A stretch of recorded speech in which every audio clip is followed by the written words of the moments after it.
Hello everyone, good evening. सभी दोस्तों को नमस्कार।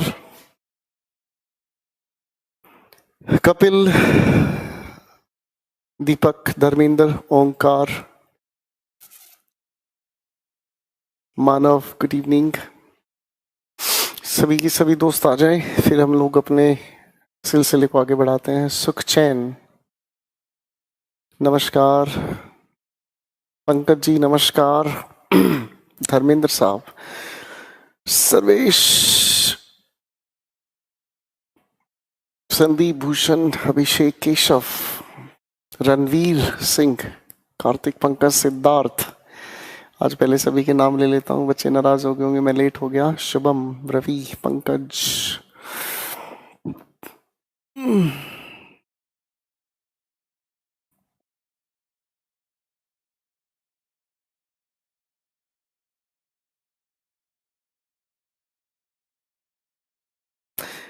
आ जाइए सभी के सभी दोस्त।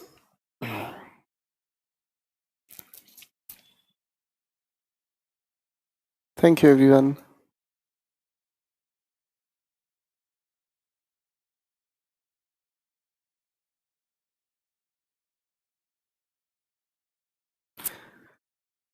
सर वोकेबलरी रोकी नहीं है, वोकेबलरी को थोड़ा सा टाइम देने की, रोकने की कोशिश इसलिए की गई है। अब अगले वीक आप लोगों का दिवाली की छुट्टियां आएंगी और दिवाली की छुट्टियों से हम लोगों का जो मेन स्ट्रीम सिलेबस है वो थोड़ा सा डिस्टर्ब होगा। इसलिए कंटेंट तो आप लोगों का पीडीएफ वाइज डलता ही रहेगा, उसमें कोई बड़ा इशू नहीं है। जो सबसे इम्पोर्टेंट चीज़ है वो है मेन स्ट्रीम कोर्स, और उस मेन स्ट्रीम कोर्स को मेंटेन करने के लिए ही हम लोगों की कोशिश ये है कि पहले हम लोग फोकस्ड रहें अपने, ताकि सिलेबस हमारा मेन लेवल पर कवर हो जाए। दूसरी चीज़ मैं आप लोगों को जो बताना चाह रहा था, कल आप लोगों की मैं क्लास लूंगा। ठीक है बच्चों, कल आप लोगों की क्लास मैं लूंगा, सैटरडे को कल क्लास लूंगा। ठीक है जी। तो चलिए, मुझे लगता है आप लोगों की बातें चलती रहेंगी, मुझे अपना पढ़ाने का काम शुरू।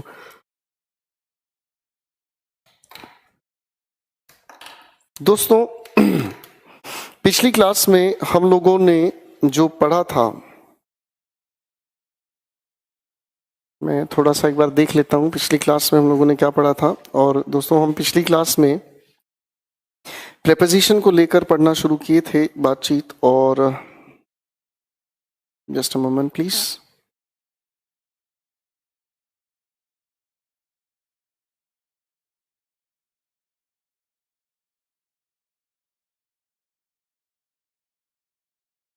आशुतोष जी, पैसेजेस मैं कराऊंगा।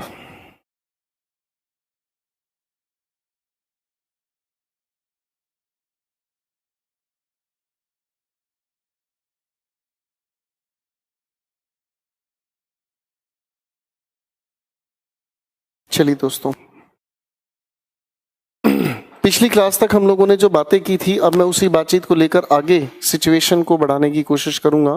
प्रेपोजिशन हमने पिछली क्लास में समझने की कोशिश की कि प्रेपोजिशन नाउन या प्रोनाउन से पहले हम यूज करते हैं, और ये रिलेट करने की कोशिश करता है पोजीशन को नाउन से, प्रोनाउन से, वर्ब से और शाबाश एडजेक्टिव से।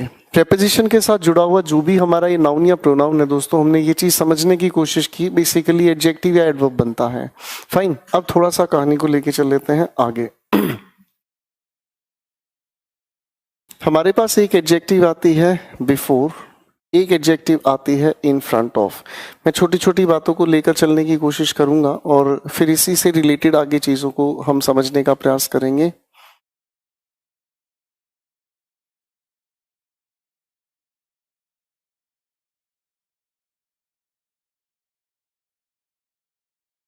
इक्कीस तारीख से मेरा नया बैच जो शुरू हो रहा है, वो बैच को लेकर थोड़ा सा चीज़ों को मैनेज करना था, इसलिए मैं थोड़ा लेट हो गया। अब प्लीज़ आप कमेंटबाजी से बचें और इस चीज़ पर फोकस्ड रहें।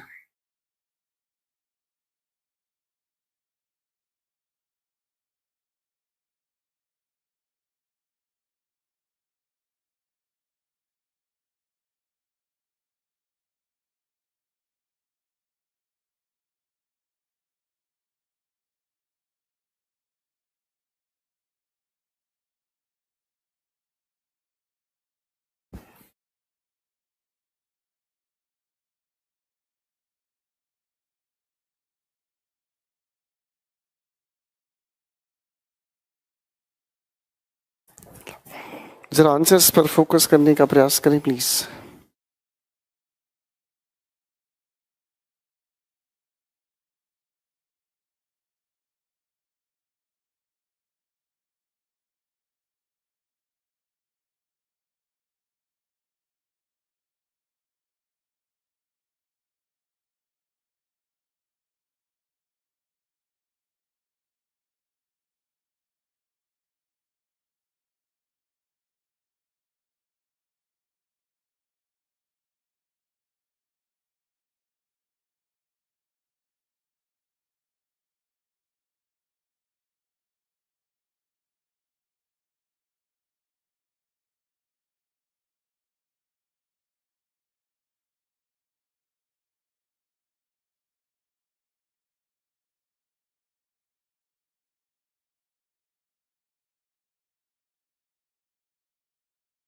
अब अगर इस बात को हम थोड़ा ध्यान से समझने की कोशिश करें तो इन दोनों की दोनों प्रेपोजिशन का फर्क हमसे परीक्षा पूछती है। बिफोर की जब हम बात करते हैं तो बिफोर अपने आप में एक बहुत प्यारी प्रेपोजिशन है जिसको हम लोग जब यूज करते हैं तो ये हमेशा लिविंग नाउन के साथ यूज होती है, जबकि इन फ्रंट ऑफ की अगर हम बात करने की कोशिश करें तो इसका जिक्र हम लोग यूज करने में लेके चल लेते हैं नॉन लिविंग नाउन के साथ। ठीक है बेटा, तो जिस नाउन से पहले आप यूज करते हैं वो अपने आप में स्पेसिफिक मीनिंग तरीके से यूज होते हैं।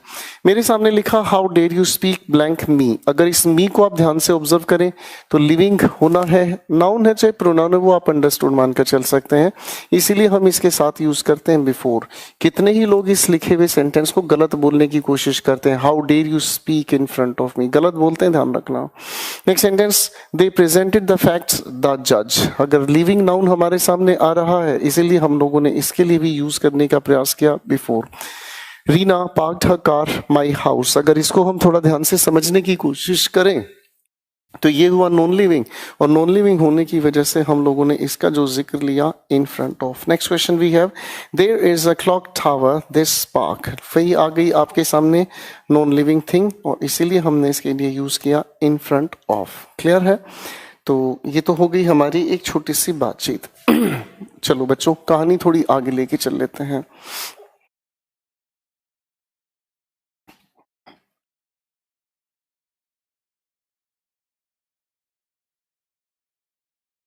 ऐसी ही प्रेपोजिशन जो परीक्षा हमसे, अभी हम जनरल प्रेपोजिशन पर काम कर रहे हैं, ऐसी ही हमारी प्रेपोजिशंस दो और आती हैं। एक मैंने कहा टू, एक मैंने कहा टूवर्ड्स।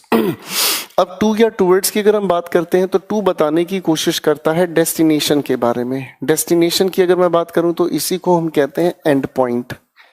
जब आप कोई भी चीज कहने की कोशिश कर रहे हो या कोई भी ट्रेवल की बात आप कर रहे हो तो जहां आपकी यात्रा खत्म होती है उसे हम डेस्टिनेशन कहते हैं। फाइन, लेकिन अगर टूवर्ड्स की बात हम करते हैं तो ये कंपाउंड प्रेपोजिशन है और इसका अर्थ निकलता है इन द डायरेक्शन ऑफ। क्या अर्थ निकलता है बच्चों? बोलने की कोशिश करें, इन द डायरेक्शन ऑफ। अब अगर मैं कहने की कोशिश करता हूं, एक छोटा सा एग्जाम्पल, करण इज गोइंग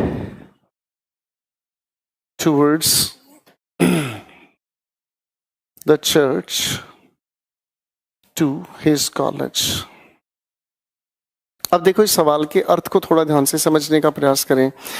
करण नाम का एक इंसान है, परसेप्शन बताता है मीनिंग को। करण नाम का एक इंसान है, वो बेसिकली जा रहा है अपने कॉलेज। कहाँ जा रहा है बच्चों?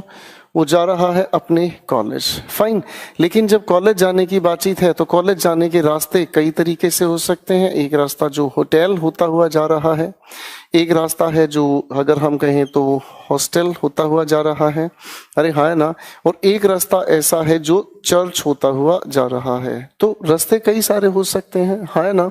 तो इस पॉइंट ऑफ व्यू को थोड़ा ध्यान से समझने की कोशिश करें। टूवर्ड्स हमें डेस्टिनेशन नहीं बताता, टूवर्ड्स हमें बताने की कोशिश करता है इन द डायरेक्शन ऑफ, और टू हमें बताता है वो जगह जहां पर आपको पहुंचना है। क्लियर है?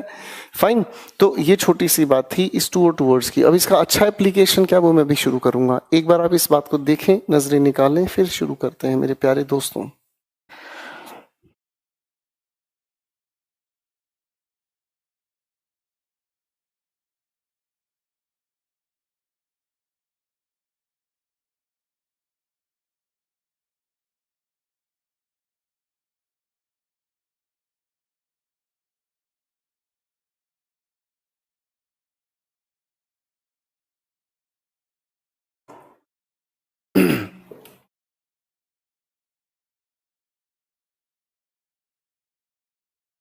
आप लोगों के लिए फ्रेजल वर्ब्स और आप लोगों के लिए फिक्स्ड प्रेपोजिशन की अगर मैं बात करूं तो वो आप लोगों के लिए दोस्तों अपलोडेड हैं, और मैं चाहूँगा कि मेरी नेक्स्ट क्लास आप लोगों के साथ जब हो तो वो चीज़ आप लोग प्लीज़ अपना प्रिंट निकलवा लें, क्योंकि उसमें बहुत सारी बातों को मुझे जोड़ना है, आप लोगों के लिए बहुत काम की चीज़ें हैं वो। फाइन। अच्छा बच्चों, एक बहुत प्यारी प्रेपोजिशन है, ये कई सारे पेपर्स आप लोगों से पूछते हैं, लेकिन एक काम करते हैं, इस बात को समझने से पहले एक सवाल पूछता हूं जिसको सबसे ज्यादा बच्चों को रटाया गया है। फाइन, एक एक करके समझने का प्रयास करते हैं। पहले मैं कुछ एक क्वेश्चंस आपके सामने लिखने की कोशिश करूंगा।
Thank you sir, thank you so much, thank you so much.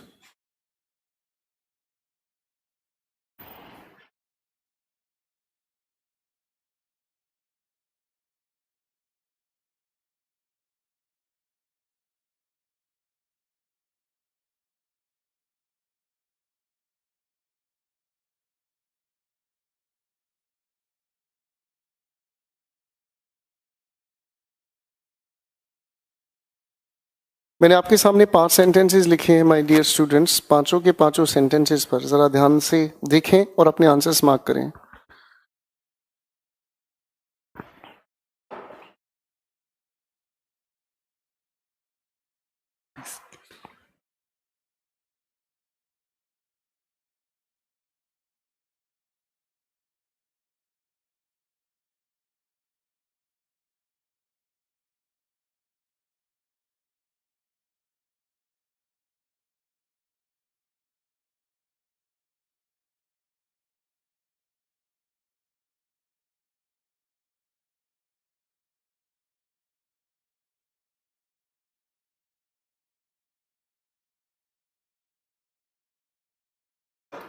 तो दोस्तों मैंने कई सारे बुक्स को कंसल्ट किया और दुनिया भर की बुक्स के अंदर इस क्वेश्चन को लेकर इतनी सारी गलत फहमियाँ हैं, और वो गलत फहमियाँ कैसे बर्बाद करती हैं मैं दिखाता हूँ।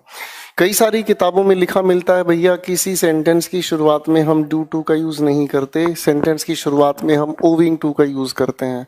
इस बात को पढ़ने के बाद मुझे जो है बहुत दर्द महसूस हुआ दिल में। मैंने सोचा यार कितनी बर्बादी फैलाई जा रही है। बड़े प्यार से लॉजिक को समझें।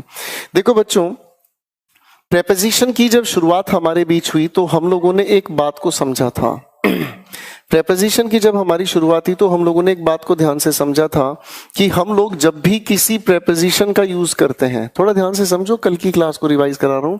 जब हम प्रेपोजिशन का यूज करते हैं तो नाउन या प्रोनाउन से पहले हम प्रेपोजिशन का यूज करते हैं, और या तो ये बनता है एडजेक्टिव या फिर ये बनता है एडवर्ब। क्या बनता है बेटा? या तो ये बनता है एडजेक्टिव या फिर ये बनता है एडवर्ब। अरे हाँ है ना। अब अगर ये एडजेक्टिव का काम करता है तो ये किसी नाउन या प्रोनाउन को क्वालिफाई करेगा, एडवर्ब का काम करता है तो ये वर्ब या फिर एडजेक्टिव को क्वालिफाई करेगा। यही चीजें सिखाई गई थी, बोलो हाँ। तो इस लिहाज से अगर मैं सोचूं तो ड्यू टू और ओविंग टू का भी ऐसे ही फंक्शन बनता है।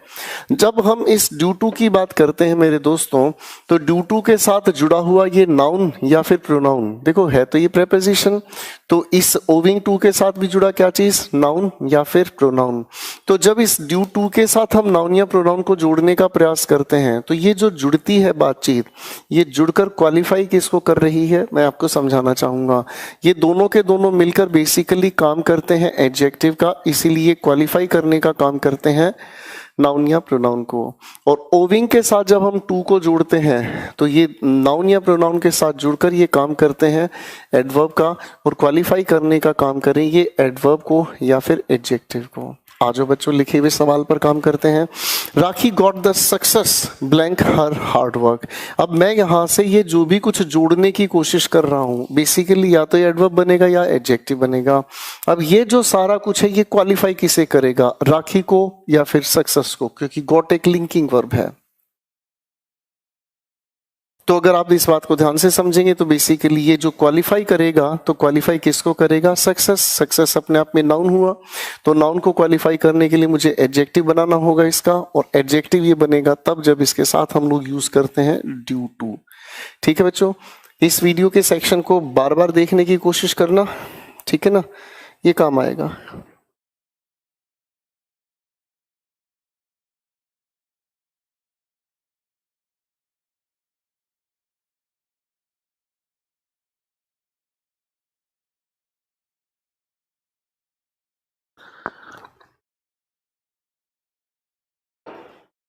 क्वेश्चन नंबर 2 की बात करते हैं। राखी क्वालिफाइड हर हार्ड वर्क। तो जो भी इसके साथ हम लोग जोड़ने की कोशिश करें, ये जो भी जोड़ने की कोशिश करें, क्वालिफाई किसको कर रहा है, राखी को या क्वालिफाइड को। आप कहोगे सर क्वालिफाइड को क्वालिफाई करना चाहते हो मतलब, तो क्वालिफाइड अपने आप में एक वर्ब है। अब वर्ब के लिए हम लोगों को यहाँ पर लिखा हुआ चाहिए ओविंग टू, क्योंकि ये सारा का सारा मिलकर काम कर रहा है एडवर्ब का। बहुत अच्छे लेवल के पेपर में मिलता है इन चीजों का, वरना तो तुक्केबाजी चली रही है। तुक्केबाजी का अपने से कोई लेना देना नहीं है, ये मैं पहले से ही बोल चुका हूँ। Bad whether I cancelled the meeting. आप यहाँ रीजन बताने की कोशिश कर रहे हो, आई का, कैंसल्ड का या मीटिंग का। ऑब्वियसली आप बताने की कोशिश कर रहे हो कैंसल्ड का। अब अगर कैंसल्ड का आप रीजन बता रहे हो तो वर्ब के लिए आप लोगों को बनाना होगा इसे एडवर्ब। ठीक, अगला सवाल कहता है bad whether the traffic could not move. अब अगर ट्रैफिक की मैं बात करना चाहूं तो ट्रैफिक का बैड वेदर नहीं है, ये जो भी रीजन बताने की कोशिश कर रहा है मूव नहीं करने का रीजन, तो यहां पर भी हम लोगों को लिखा चाहिए owing to his deliberate knowledge he is a nice teacher। तो ये जो भी कुछ एक्सप्लेन कर रहा है ही की बात नहीं, नाइस टीचर की बात कर रहा है, नाइस टीचर को एक्सप्लेन कर रहा है, इसीलिए हम लोग इसके लिए मेंशन करते हैं ड्यू टू को। तो बच्चों इस दायरे को बहुत ध्यान से देखने की कोशिश करना, ये कई बार परीक्षाओं में उलझाने का काम करता है। आप सभी से एक दिल से गुजारिश है, वीडियो को बार बार देखने की कोशिश करो भाई। अपने दोस्तों के पास बैठो, उन्हें समझाओ कि भैया असली पढ़ने का तरीका क्या है, देखो जरा इसे ध्यान से, बेहोश मत हो, नकली टीचर्स के हत्थे मत चढ़ो, क्योंकि नकली टीचर के हत्थे चढ़ने का सबसे बड़ा नुकसान है आपका 1 से 1.5 साल वेस्ट हो जाता है। बार बार वैकेंसी नहीं आती, बार बार वैकेंसी नहीं आती, बार बार तैयारी के लिए आपके अंदर जज्बा भी नहीं जागता। तो बहुत अच्छा है कि जितनी जल्दी आपके दिमाग में ये चीज बैठ जाए कि समय जितना भी है बच्चों उसको बहुत अच्छे टीचर के साथ जोड़कर निकालो, आपका फायदा है।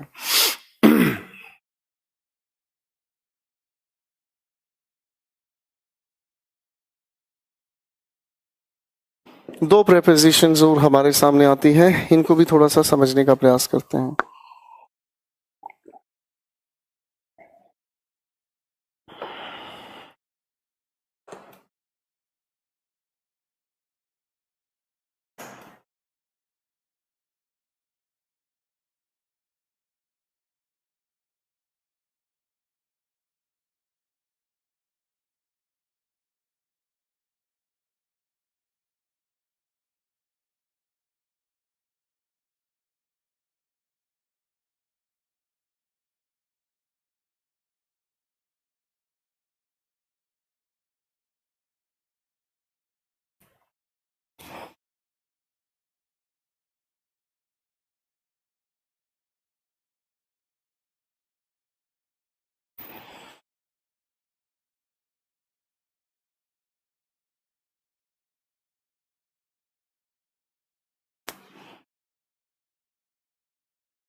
लिखे हुए इन सेंटेंसेस पर जरा फोकस करें प्लीज।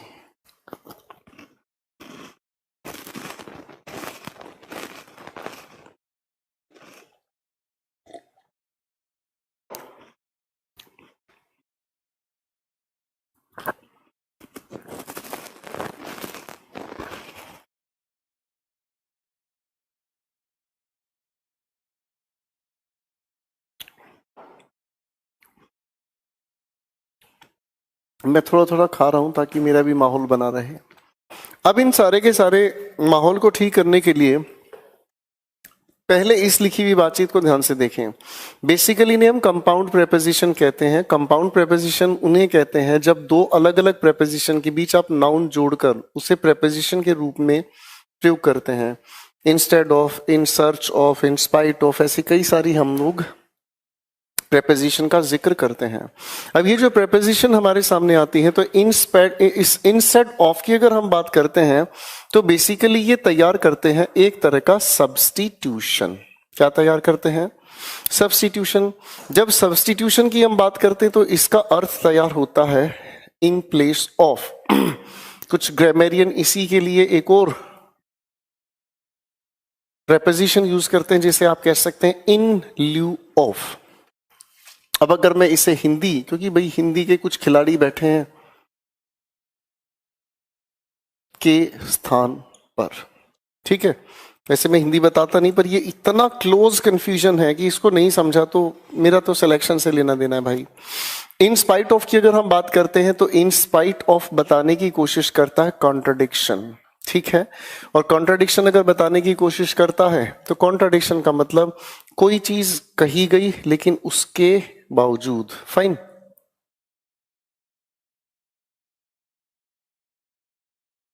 ये इसका अर्थ तैयार हुआ। ठीक है जी, कॉन्ट्रडिक्शन बताने की बात हुई। अब अगर इस सेंटेंस की मैं बात करता हूं, he took my car blank his scooter. अब इस बात का मतलब क्या समझ में आता है? किसी इंसान को अपनी स्कूटर लेकर जानी थी, वो मेरी कार लेके चला गया, तो इसका मतलब इन प्लेस ऑफ बताने की कोशिश हुई, तो इसी को हमने बताया instead of. He did not return my car blank my requests। तो अब देखो यहाँ प्लेस को यहाँ पर सब्स्टिट्यूट नहीं किया गया, ये कॉन्ट्रडिक्शन बता रहा है। आप किसी को रिक्वेस्ट कर रहे हो फिर भी आपकी गाड़ी नहीं दे रहा है, तो इसका मतलब ये हुआ इन स्पाइट ऑफ।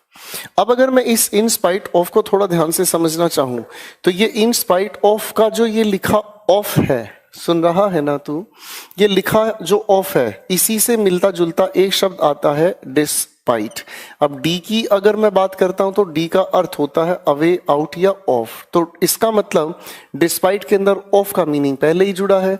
इसीलिए हम लोगों को किसी टीचर ने रटा दिया कि डिस्पाइट के साथ हम ऑफ का यूज नहीं करते। फाइन, ठीक है। क्यों यूज नहीं करते? क्योंकि डिस्पाइट के अंदर जो डी जुड़ा है वो पहले से इसके अर्थ को छिपाए हुए है। तो इसी लिखे हुए सेंटेंस में इन स्पाइट ऑफ ना लिखकर मैं यहां पर अगर चाहूं डिस्पाइट का अगर यूज करूं तो गलत नहीं है। क्वेश्चन नंबर 3 और 4 पर इंस्टेड ऑफ और इन स्पाइट ऑफ पर फोकस करते हैं।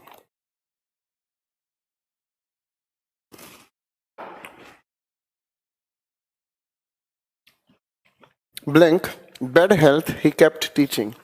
कॉन्ट्रडिक्शन है, कॉन्ट्रडिक्शन बताने की कोशिश हुई तो इन स्पाइट ऑफ। आप इन स्पाइट ऑफ की जगह डिस्पाइट का यूज भी कर सकते हैं, दोनों एक ही काम कर रहे हैं। Ravi blank captain rusticated Manish, तो इसका मतलब एक की जगह दूसरे की बात कही गई है। और बच्चों ये हुआ इंस्टेड ऑफ, ठीक है। एक बार इसे नजरों से निकाल लो भाई।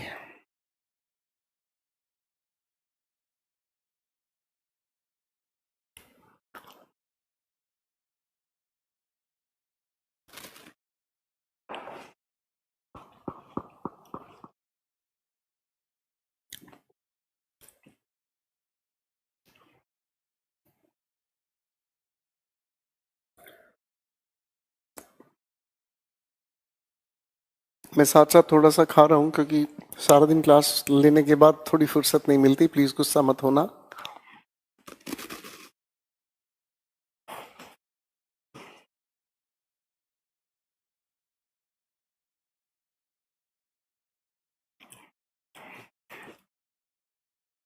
एक बच्चा मुझसे पूछता है कि सर आपको गुस्सा आता है? गुस्सा नहीं आता? सारा दिन, मेरा सारा दिन बच्चों के बीच निकलता है। सुबह 8 बजे मैं क्लास शुरू करता हूँ, रात 10 बजे तक आप लोगों के साथ ही रहता हूँ। तो मेरी पर्सनल, प्रोफेशनल, सोशल सारी लाइफ मेरे बच्चों के बीच में है। मेरी बात समझ है?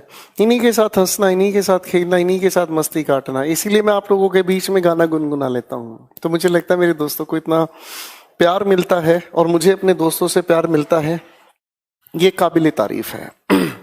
अच्छा बच्चों, थोड़ी देर पहले मैंने एक शब्द को लिखा था। जब इस प्रेपोजिशन फॉर की हम बात करते हैं तो ये बहुत सारे फंक्शन रखता है हमारे सामने। अगर इसके फंक्शंस की मैं बात करूं तो सबसे पहला ये फंक्शन हमारे सामने रखता है जब हम बताने की कोशिश करते हैं पर्पस। जैसे अगर मैं कहने की कोशिश करूं, I brought these flowers for Kirti, ठीक है, प्रेपोजिशन फॉर और फिर मैंने लिखा आपके सामने कीर्ति। ठीक है बच्चों, ये तो हुआ हमारे सामने छोटी सी बात, पर्पस। ठीक है जी। हम इसी के साथ साथ दूसरी चीज लेकर आ सकते हैं जो बताने की कोशिश करता है हमें, ड्यूरेशन। ड्यूरेशन की अगर मैं बात करता हूं तो जैसे अगर छोटी सी बात कहूं, I waited for 10 minutes, duration है, इसमें कोई ज्यादा परेशानी नहीं है, समय बताने के लिए।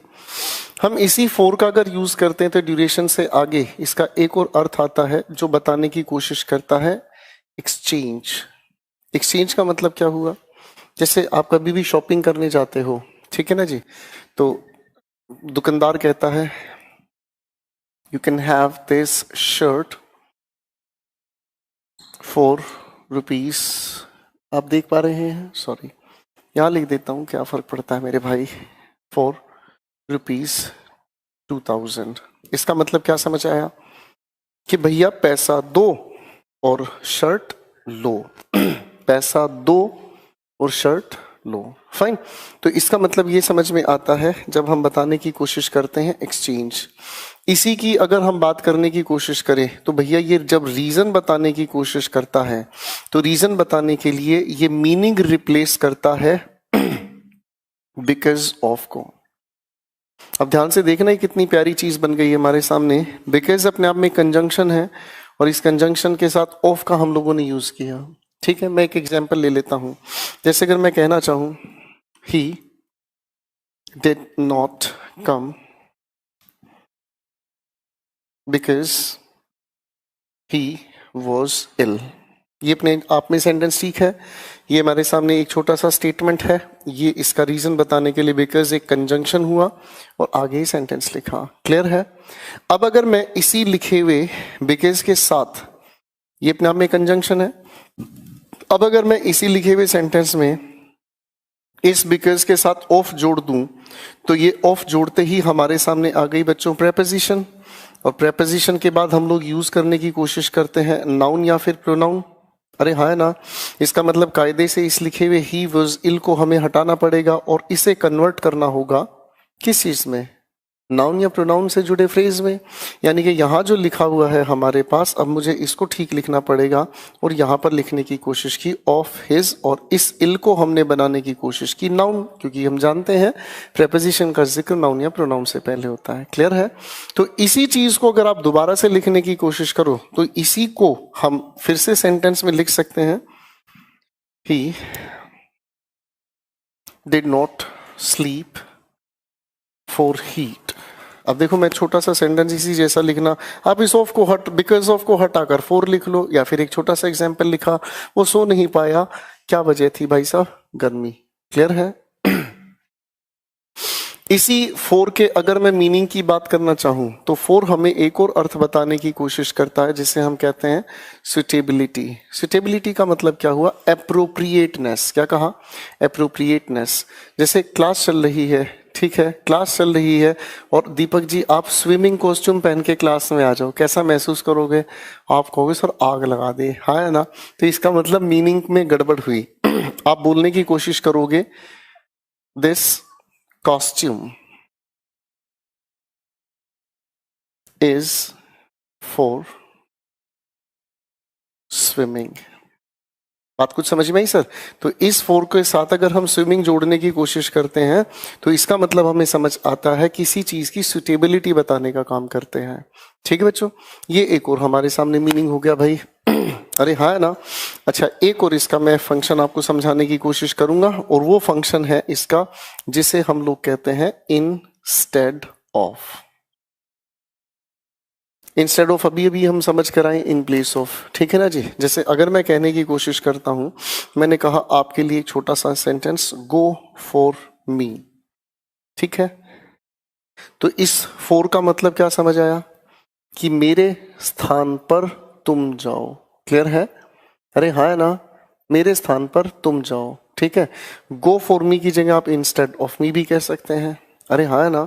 अब अगर मैं इसी सेंटेंस पिछली जो इससे पिछली मतलब सेशन में हमने अभी भी समझने की कोशिश कर दी, he took my car for his scooter.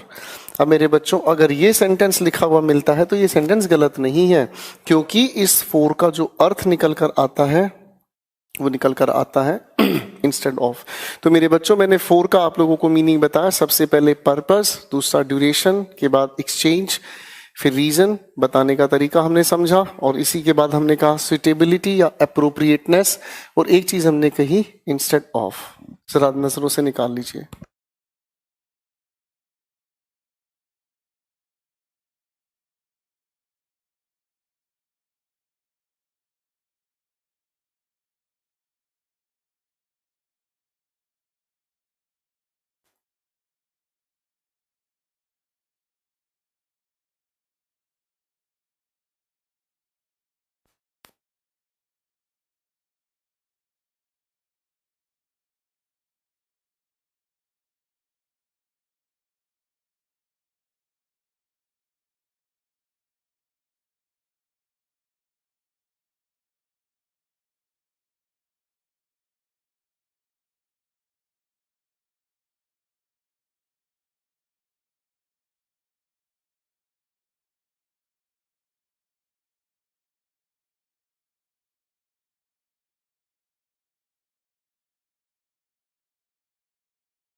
चलिए मेरे भाई, थोड़ी बात आगे लेके चल लेते हैं, और पूरी उम्मीद है मुझे यहाँ तक की कथा आप लोगों को समझ आ गई होगी। फाइन।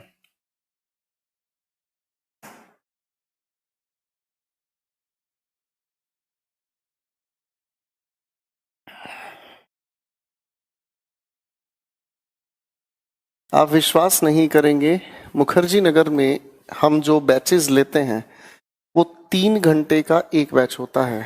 आप लोगों को ये चीज हो सकता है सुनकर बड़ा अजीब लगे, हम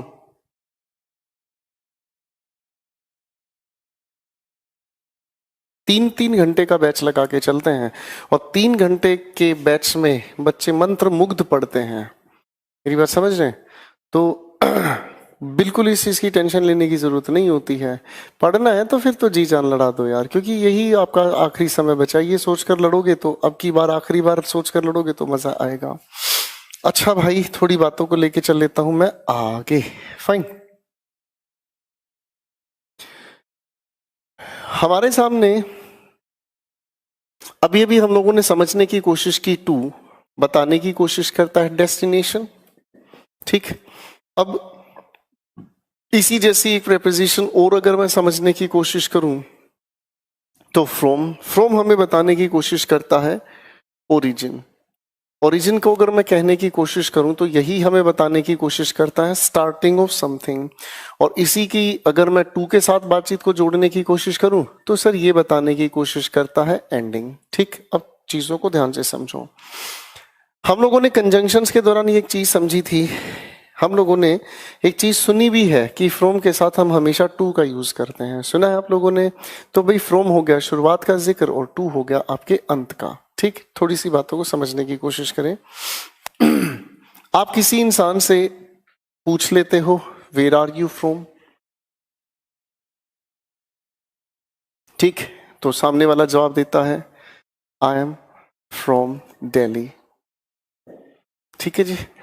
अगर मैं सवाल को समझने की कोशिश करूं, ठीक है, तो ये सवाल अपने आप में बिल्कुल सेंसिबल बनता है। तो बेसिकली मैं अपना ओरिजिन बता रहा हूं, क्लियर है?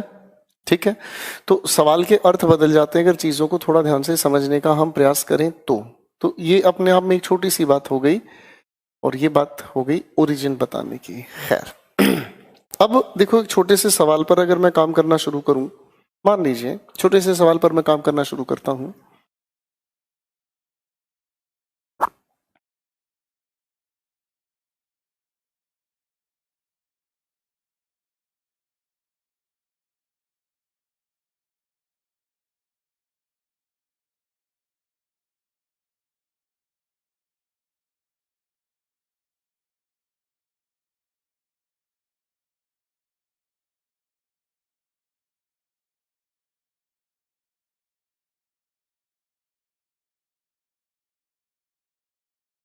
बार बार एक चीज कहता हूं कि प्रेपोजिशन को समझने का सबसे अच्छा तरीका है परसेप्शन।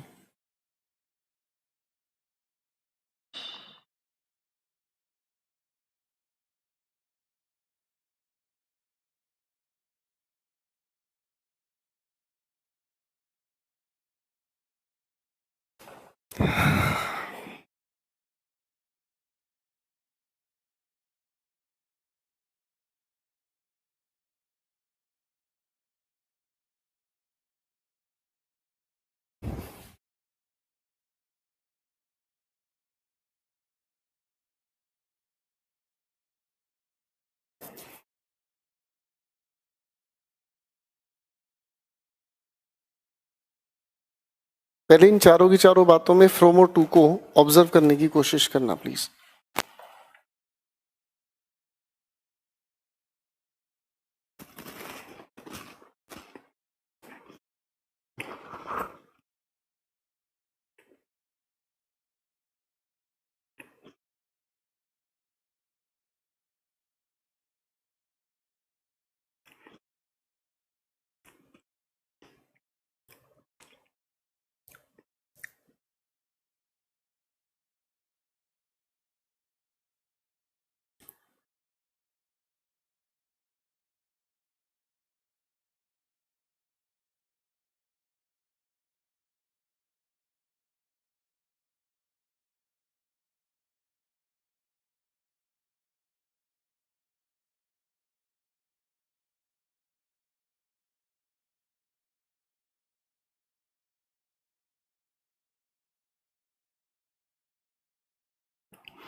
अब इस चीज को थोड़ा सा समझने के लिए मैं आप लोगों को फिर से परसेप्शन की बातचीत पर लेकर चलता हूं।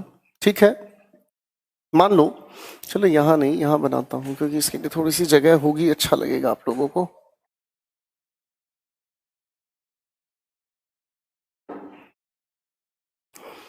मान लीजिए मैं आपके सामने ये एक छोटा सा हिस्टोग्राम बनाने की कोशिश करता हूं। तो आप सभी लोग जानते हो कि ये तो हो गया आपका हाईएस्ट पॉइंट और ये हो गया मान लीजिए आपका lowest point. Temperature rose blank lowest point, तो इसका मतलब तो समझ में आता है कि ये मान लीजिए एक लोवेस्ट पॉइंट है और ये राइज होता जा रहा है हाईएस्ट पॉइंट की तरफ। ये इस पहले का मतलब समझ में आया। तो रोज के साथ हम लोगों को यहां पर लिखना पड़ा फ्रॉम। ठीक है जी। अगर मैं कहने की कोशिश करता हूं temperature fell blank highest point, तो अगर फेल है तो इसका मतलब ये रहा आपका हाईएस्ट पॉइंट और ये आ गई बातचीत आपकी इस तरफ। Temperature fell blank highest point, इसका मतलब उसका ओरिजिन है हाईएस्ट पॉइंट। ठीक, तो ये हो गया आपका यहां पर fell from. The temperature rose blank highest point, इसका मतलब रोज की अगर आप बात कर रहे हो तो यहां से चलता चलता और डेस्टिनेशन हाईएस्ट पॉइंट हुआ, तो यहां पर क्या होना चाहिए 2। The temperature fell blank highest point, तो इसका मतलब क्या हुआ, हाईएस्ट पॉइंट से यहां शुरू और डेस्टिनेशन लोवेस्ट हुआ, तो यहां पर हो गया आप लोगों का फिर से, ये मैंने दोबारा से वही क्वेश्चन लिख दिया जो ऊपर लिखा है। तो एक काम कर लेता हूं मैं यहां पर हाईएस्ट की जगह लोवेस्ट लिख लेता हूं। मैं लिखते लिखते शायद ये वाली बात थोड़ा सा गलत लिख गया, माफ कीजिएगा। तो अब क्या कहोगे बच्चों, सोचो ध्यान से। The temperature fell blank lowest point, तो फेल ये डेस्टिनेशन हुआ, fell to the lowest point. ठीक, अब जहां जहां पर टू लिखा हुआ है अगर मान लो वहां टू को हटाकर मान लो टूवर्ड्स अगर मैं लिख देता हूं, तो टूवर्ड्स की बात ऐसे हो गई कि डायरेक्शन तो इस तरफ है लेकिन पहुंच पाया या नहीं पाया हम नहीं जानते, और इसी तरीके से ये टूवर्ड्स की बात हो गई। फाइन, ये हो गई आपकी टूवर्ड्स की बात। फाइन, और ये आपका 2 या 4 फ्रॉम जो लिखा है। अब एक सवाल और उठता है हमारे सामने, the temperature is blank highest point. तो आप देखोगे सर यहां पर तो कोई फ्लक्चुएशन है ही नहीं। अब फ्लक्चुएशन नहीं है तो एक नई प्रेपोजिशन का जन्म हुआ। एट का जब हम जिक्र करते हैं तो एट बताने की कोशिश करता है हमारे सामने एक स्टैटिक पॉइंट को। स्टैटिक पॉइंट की अगर हम बात करना चाहें तो स्टैटिक पॉइंट की तरीके से ही इसका मीनिंग समझ में आता है कि स्टैटिक होने के नाते नाते ये एक पर्टिकुलर लोकेशन भी बता सकता है, पर्टिकुलर लोकेशन भी बता सकता है। जैसे अगर आपका कोई दोस्त कहता है I will meet you at CCD at Mukherjee Nagar in Delhi, तो ध्यान से देखो जी, बड़े प्यार से सीक्वेंस समझ आता है। इन दिल्ली बड़ा स्थान, एट मुखर्जी नगर छोटा स्थान, और ये हुई आपकी एग्जैक्ट लोकेशन। ठीक है जी। अब मैं अगर आपके सामने सेंटेंस कहने की कोशिश करता हूं, you will find the train at platform number 7 at new Delhi railway station. You got my point, railway station जुड़ा हुआ है इसके साथ। फाइन, तो ये लोकेशन बताने का तरीका हुआ। अब अगर इस लिखे हुए क्वेश्चन की मैं बात करता हूं, the temperature is blank highest point, तो ये स्टैटिक की बात हुई, इसलिए हम लोगों ने जोड़ने की कोशिश की इसके साथ एट। एक बार इस चीज को थोड़ा ध्यान से देख लें, फिर चलता हूं मैं लेकर चीजों को आगे।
मैं उम्मीद करता हूं आपने ये चीज देख ली होगी, समझने का प्रयास किया होगा। जनरल प्रेपोजिशन की यही खूबसूरती है, हल्की सी बात के ऊपर कहानी पूरी तरह से बदलती नजर आती है। अच्छा बच्चों, एक चीज और ध्यान रखना, अगर कोई इंसान कोई किताब अगर ये कहती है कि एक सेंटेंस में एक ही प्रेपोजिशन है, तो बाबूजी फिर तो आपकी समझ में लफड़ा है, फिर तो आपकी समझ में लफड़ा है। मैं अगर एक सेंटेंस कहने की कोशिश करूं, मान लीजिए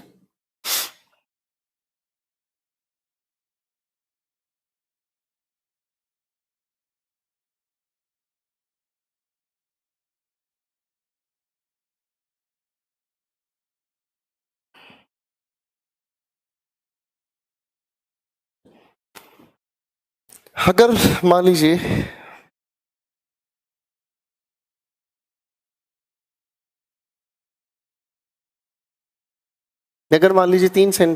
तीन प्रेपोजिशन से इस सेंटेंस को समझने की कोशिश करूं तो इन तीनों के अर्थ में क्या चीज छिपी हुई है। 2 घंटे का फायदा तो है यार, 2 घंटे का फायदा तो है। 1.5 घंटे में तो सही ढंग से माहौल भी नहीं बन पाता, पर 2 घंटे का एक फायदा तो है कि चीजें चलती रहती हैं बैक टू बैक और बड़ा मजा आता रहता है। चलो 2 मिनट के लिए कमेंट्स ले लेता हूँ क्योंकि आज मैंने बच्चों से बात नहीं की है। आ जाओ मेरे दोस्तों, शिकार करते हैं। कहाँ गए भाई?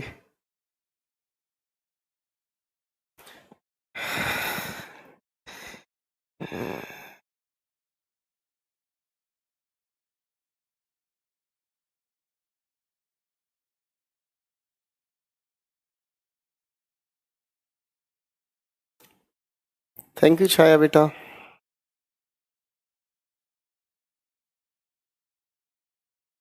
वीडियो तो ठीक चल रही है पंकज, किसी भी बच्चे का कोई शिकायत नहीं है।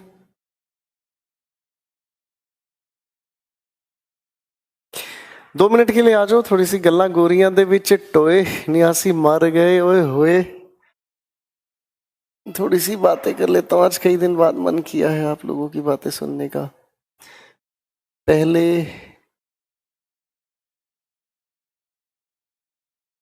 पहले नंबर के लिए पढ़ता था, अब इंटरेस्ट आ रहा है।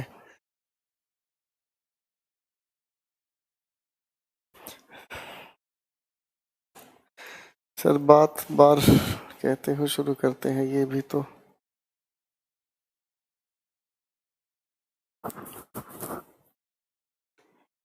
दौर में जीना आ जाता है।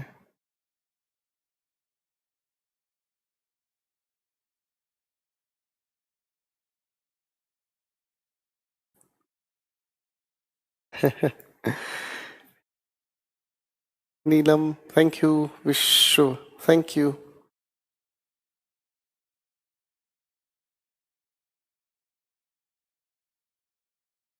लाइट ज्यादा है, चली जाएगी। थैंक यू रचित। एक ओंकार। नई बैच का टाइम आपके बैच से कोई लेना देना नहीं है। ओह शाबाश। हमारे एमपी में ऐसे टीचर नहीं है। अरे गोपाल वर्मा हिंदुस्तान में अकेला ही है। अभिषेक तिवारी वीडियो दोबारा देखना, थोड़ा समझ में आ जाएगा बेटा। So nice of you Gabbar Singh, thank you Vicky. Raj Purohit, Rocky, thank you Ravikant,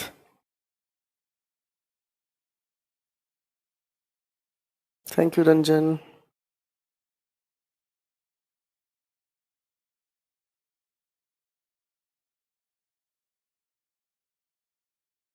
Ravi साहब कहते हैं पहले मैथ्स पढ़ते थे, अब इंग्लिश पढ़ने का मन करता है। Preposition from zero, Sonata to hero, sonata. Oh my God. Thank you, Rajan साहब।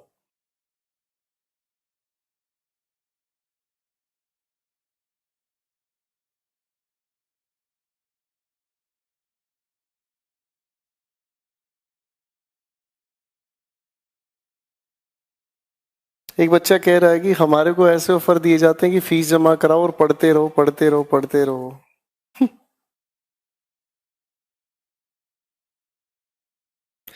कार्तिक साहब कहते हैं जीवी डाउट जोन पर फालतू की चीजें बहुत हो रही है, 1500 मैसेज 4-5 काम के होते हैं। तो भाई आप मत देखो, आप मत देखो।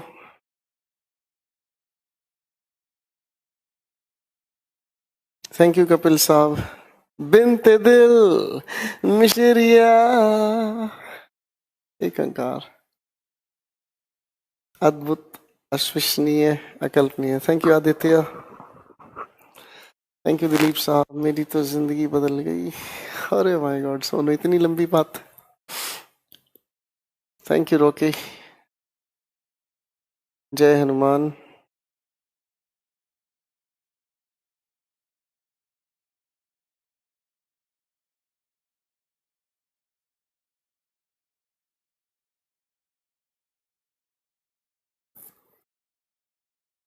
खतरनाक है भाई सारे।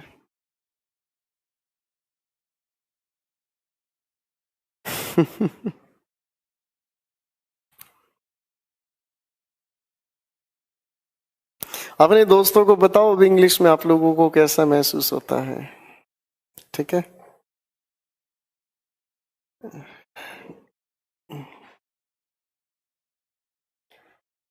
अपने दोस्तों को बताओ कि इंग्लिश रटने की चीज नहीं है।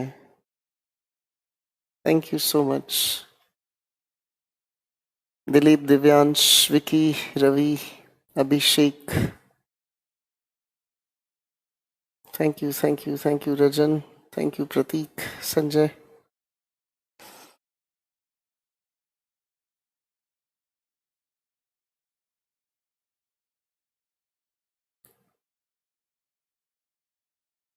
Thank you.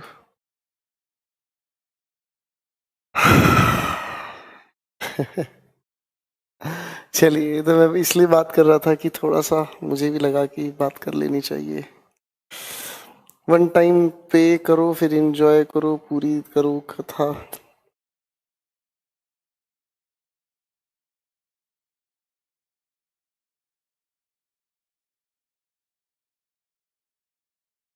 Thank you everyone. चलिए चलिए, thank you everyone, love you all. बहुत अच्छे अच्छे कमेंट्स लिख रहे हैं।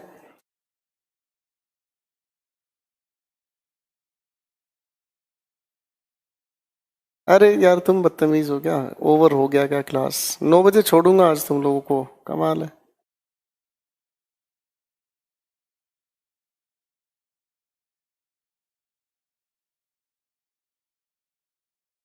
चलिए चलिए, थैंक यू एवरीवन। रोक दीजिए कमेंट्स वाली बातचीत को, अब थोड़ा सा आगे पढ़ने का प्रयास करते हैं।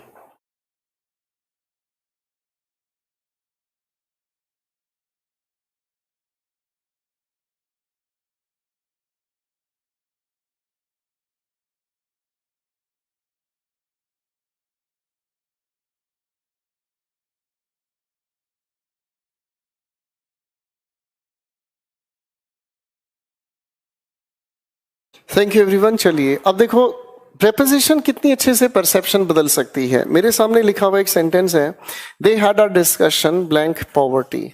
जब हम इस ओन की बात करते हैं तो ओन अपने आप में, मैं कह रहा हूं एक ही सेंटेंस में एक से ज्यादा प्रेपोजिशन वैलिड होती है, ठीक। जब मैं इस ओन की बात करता हूं तो ओन का मतलब क्या समझना है, थोड़ा ध्यान से देखें। जब हम इस ओन की बात करते हैं तो ओन बेसिकली प्रेपोजिशन जब यूज होती है तो ओन बताने का यहां पर काम कर रहा है टॉपिक, ठीक है। टॉपिक का मतलब आपकी बात का टॉपिक क्या था उसे बताने के लिए आप कह सकते हैं ओन। जब ओवर की आप बात करते हैं तो ओवर का मतलब हुआ कि जो आप कह रहे हो या जो भी आपका डिस्कशन हुआ उसके अंदर you covered all the points. There was a discussion over poverty, यानी कि पॉवर्टी कितनी तरह की है, इसका मीनिंग क्या है, कौन से एरियाज ने इसको डिस्टर्ब किया, किन एरियाज की वजह से ये आई है, एटसेट्रा, ये एंड वो। Fine, just a minute please.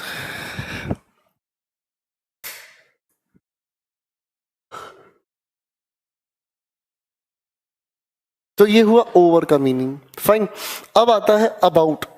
जब इस अबाउट की हम बात करते हैं तो अबाउट बताने की कोशिश करता है एक रेफरेंस। क्या बताने की कोशिश करता है? एक रेफरेंस।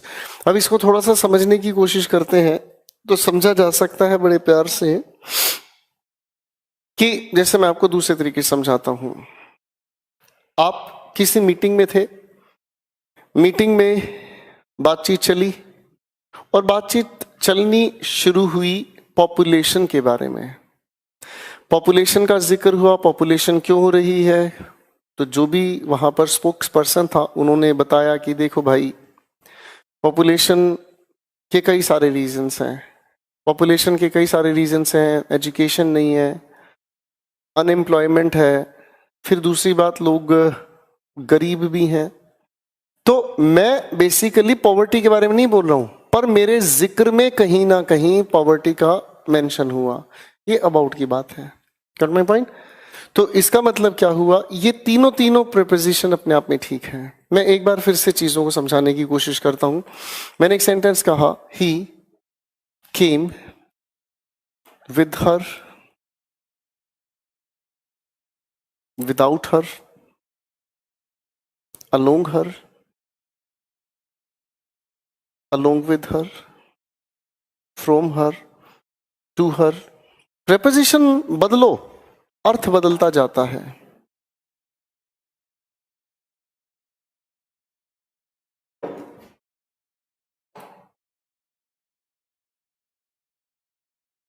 एक एक करके इन चीजों को समझेंगे तो बहुत अच्छे से क्लियर हो जाएगी। एक और लो भाई, अब ध्यान से समझने की कोशिश करना। अगर मैं कहने की कोशिश करूं मेरे भाई, ही came with her, he came with her, इसका मतलब क्या समझ में आता है? मान लीजिए एक प्रोग्राम हो रहा है मेरे भाई, ठीक है जी, मान लीजिए कहीं पर एक प्रोग्राम हो रहा है, ठीक है, और इस प्रोग्राम के अंदर एक इंसान यहाँ है, ठीक है जी, और एक इंसान, सॉरी, एक इंसान यहाँ है, ठीक है। अब किसी इंसान ने इस लेडी से पूछने की कोशिश की, हाँ जी मैडम आपको किसने बुलाया है? तो इस लेडी ने कहा मैं इन साहब के साथ हूं। लेकिन इट इज नॉट नेसेसरी कि ये दोनों एक साथ ही खड़े हों। इट इज नॉट नेसेसरी कि ये दोनों के दोनों इंसान एक साथ ही खड़े हों, ठीक है जी।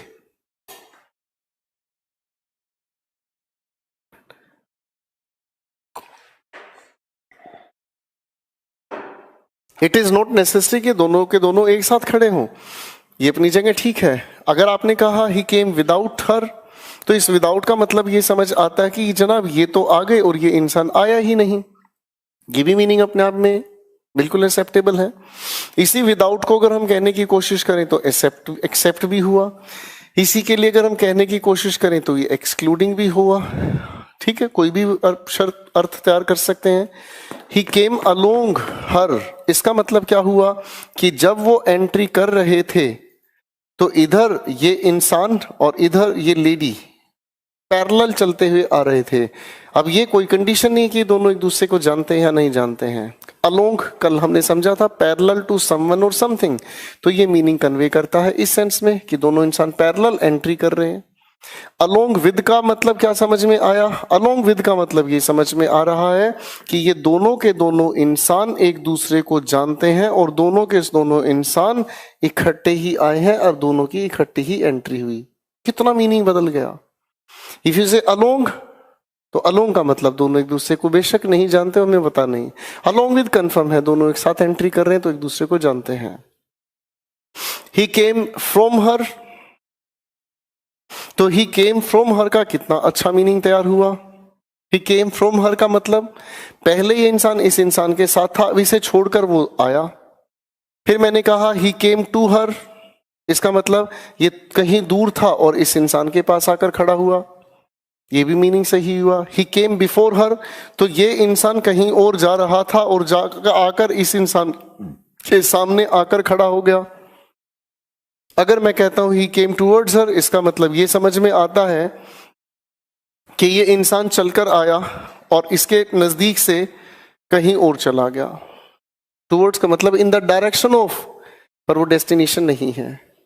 तो मेरा पॉइंट ऑफ व्यू ये क्या था कि भैया एक ही सेंटेंस के अंदर आप एक से ज्यादा प्रेपोजिशन यूज कर सकते हैं। कभी भी एक ही प्रेपोजिशन को अल्टीमेट ना माने। अगर एक प्रेपोजिशन को अल्टीमेट मान लिया तो समझ लो मूर्खानंद वहीं से पैदा हो गए। ठीक है भाई, तो प्रेपोजिशन बहुत इनफाइनाइट दायरा है। इसलिए मैं कल भी एक चीज कह रहा था कि मैं भी अगर चाहूं तो मैं भी पूरी कोशिश करूं तो भी मैं पूरी प्रेपोजिशन कभी भी नहीं पढ़ा सकता। क्यों? एक मूर्ख ने कहा था सर इसका मतलब आप पढ़ाओगे ही नहीं। ऐसे ऐसे लोगों के लिए ही बनाया है मैंने फिनाइल। भाई प्रेपोजिशन इतना बड़ा दायरा है, जितनी वर्ब्स जितने तरह के शब्द उतनी तरह की प्रेपोजिशन अपने आप ही अर्थ बनाती चली जाती हैं। ठीक है, इसीलिए इस पर सक्सेसफुल वो इंसान होता है जो यहां से जाग गया। जो यहां से नहीं जागा वो बर्बाद है, याद रखना।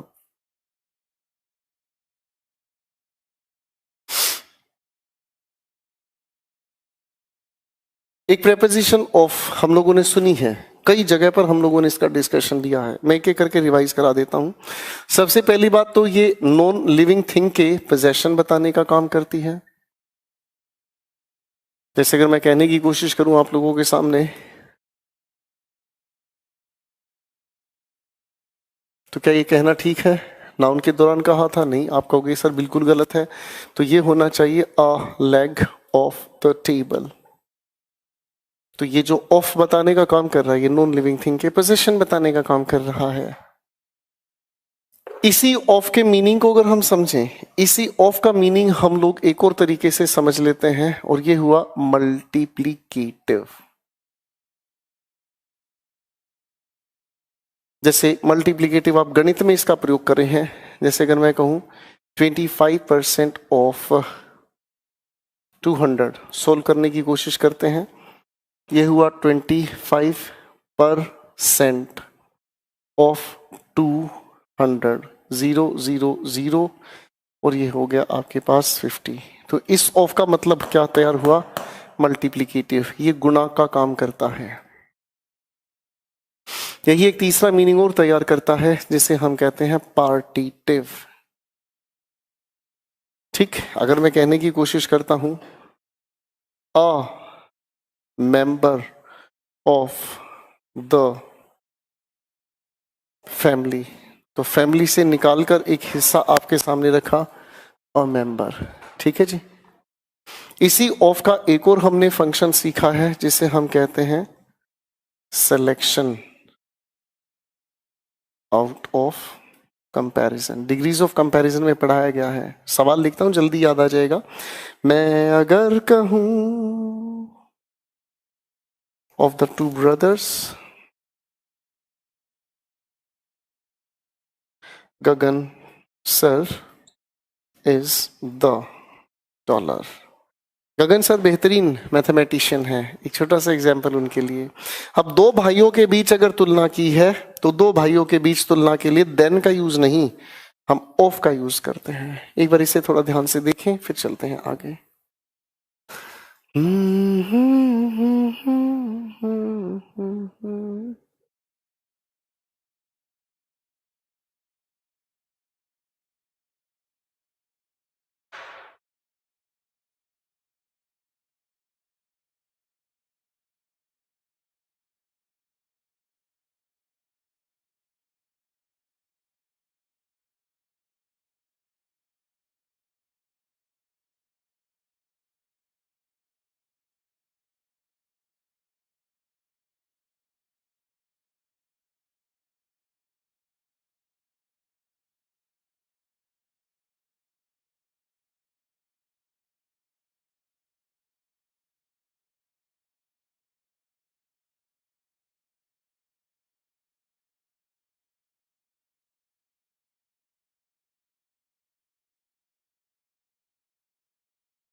ओहो, कुछ गिर गया है शायद।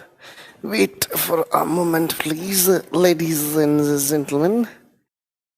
जिया जाए ना, जाए ना, जाए ना, अरे पिया रे।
चलिए भाई, सॉरी वो मार्कर गिर गया था बच्चों।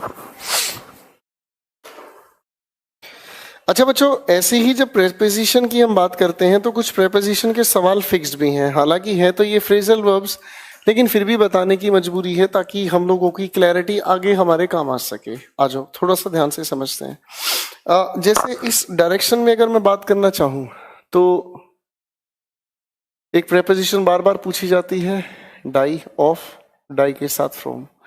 ये छोटा सा ही सवाल है, बार बार पूछ लिया जाता है। अगर मैं कहने की कोशिश करूं ही डाइड, एक छोटा सा सवाल मैंने लिखा कॉलरा। मैं अगर कहूं स्ट्रेस, कितने ही सवाल लिख लो भाई, तो क्या चिपकाना सेंसिबल हुआ?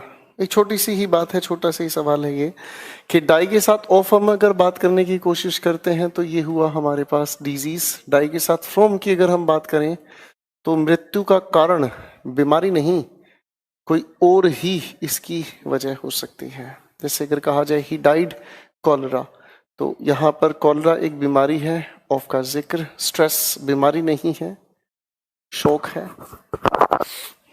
प्लेग अगर हम कहें तो बीमारी है, एक्सीडेंट बीमारी नहीं है, कोई और कारण है। इसके लिए कभी कभी इनका यूज भी किया जाता है। फाइन। अच्छा बच्चों, यही सवाल एक और तरीके से पूछ लिया जाता है, मेड के साथ ऑफ और फ्रॉम का भी यूज हो जाता है। जैसे अगर मान लो दो सवाल में लिखने की कोशिश करूं, कर्ड इज मेड मिल्क, और अगर मैं कहने की कोशिश करूं हर नेकलेस इज मेड गोल्ड, तो दोनों के लिए पूछ लिया जाता है ये सवाल। अगर हम इस मेड के साथ ऑफ या फ्रॉम की बात करें तो बच्चों ये बताने की कोशिश करता है चेंज के बारे में। अब ये चेंज दो तरीके से बताए जाते हैं। ऑफ के साथ हम बताने की कोशिश करें तो ऑफ बताने की कोशिश करता है फिजिकल चेंज। फिजिकल चेंज का मतलब जिसके अंदर ओरिजिनल कॉन्स्टिट्यूएंट्स नहीं बदलते, जिसके अंदर मूलभूत पहचान नहीं बदलती। फाइन।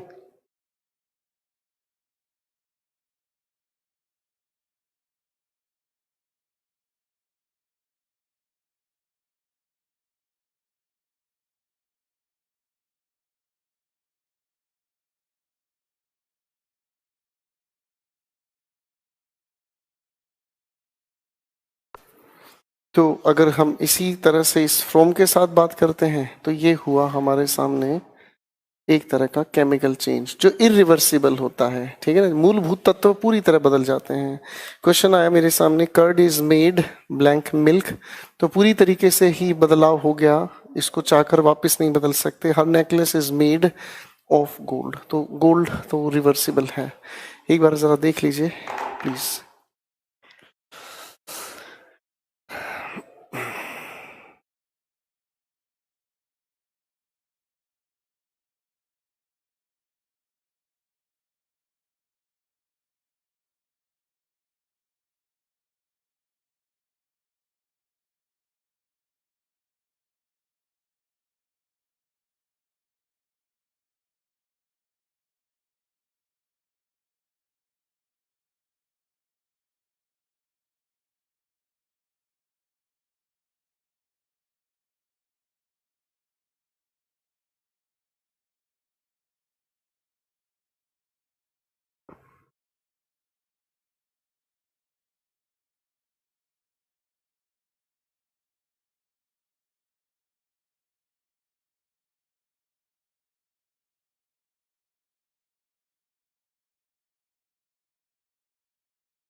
आई होप आप लोगों ने इस बातचीत को देख लिया होगा और समझ भी लिया होगा।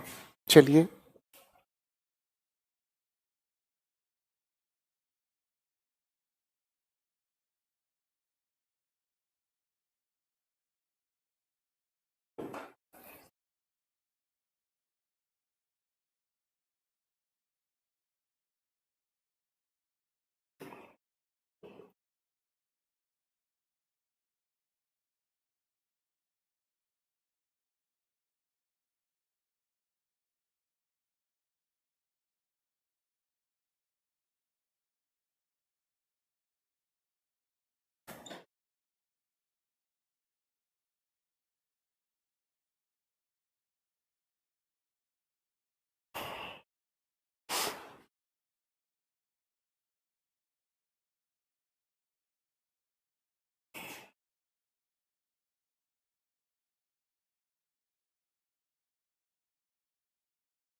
दो प्रेपोजिशन है, जरा दिमाग लगाएं।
मुझे उम्मीद है कि ये चीजें आप लोगों ने समझ ली होगी। पहले मैं आप लोगों को थोड़ा सा कायदा समझा देता हूं। ऑफ और फ्रॉम की अगर हम बात करते हैं तो ये दोनों के दोनों शब्द सेपरेशन की बात करते हैं, और ओ डबल एफ की जब हम बात करते हैं तो ये एक ऐसा सेपरेशन बताता है जो कि सडन हुआ या फिर एक तरह का एक्सीडेंटल हुआ।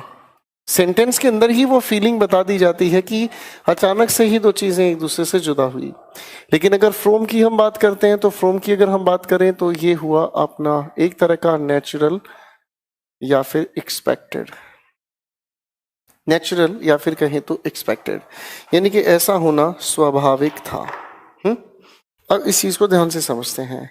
The leaves are falling blank the trees, पेड़ से पत्ते नेचुरल तरीके से सेपरेट हुए। गर्ल फेल, सभी को पता है गिरे और चोट लग गई, तो इसका मतलब kind of accident. She jumped blank the ground when she saw a snake beside या बिसाइड्स।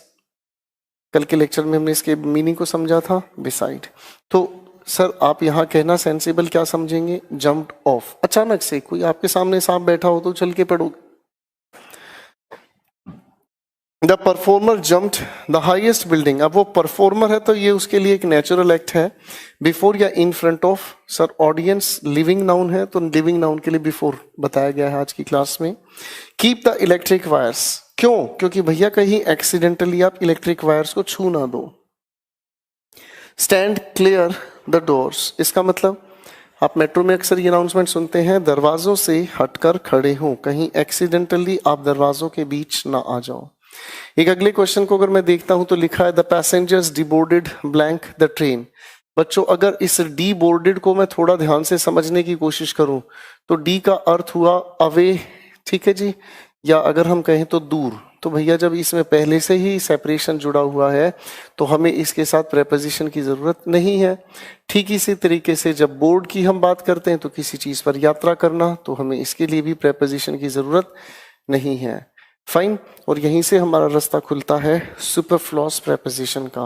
मैं सुपरफ्लॉस प्रेपोजिशन का जिक्र करना शुरू करूंगा कल, क्योंकि उसके लिए बहुत लंबी चौड़ी बातचीत मुझे छेड़नी होगी। फाइन, तो मुझे लगता है अब मैं थोड़ी देर आप लोगों के दुख सुख की बातें कर लेता हूं। कमेंट्स पर आप आ जाएं, और किसी को कोई बात दिल की कहनी है, प्यार भरी कहनी है, मोहब्बत भरी कहनी है, तो स्वागत है आपका गोपाल वर्मा के छोटे से डिस्कशन में। और आ जाओ भाई, थोड़ी सी बातें कर लेते हैं।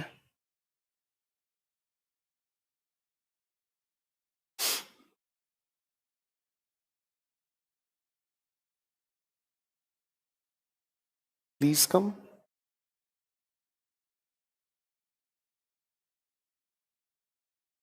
अरे मैं तो यही हूँ भाई। Hello hello hello hello hello ladies and gentleman, hello. तो मुझे लगता है यहाँ तक की बातचीत आप अच्छे से रिवाइज करके आ जाएं, ठीक है? थैंक यू ज्योति बेटा।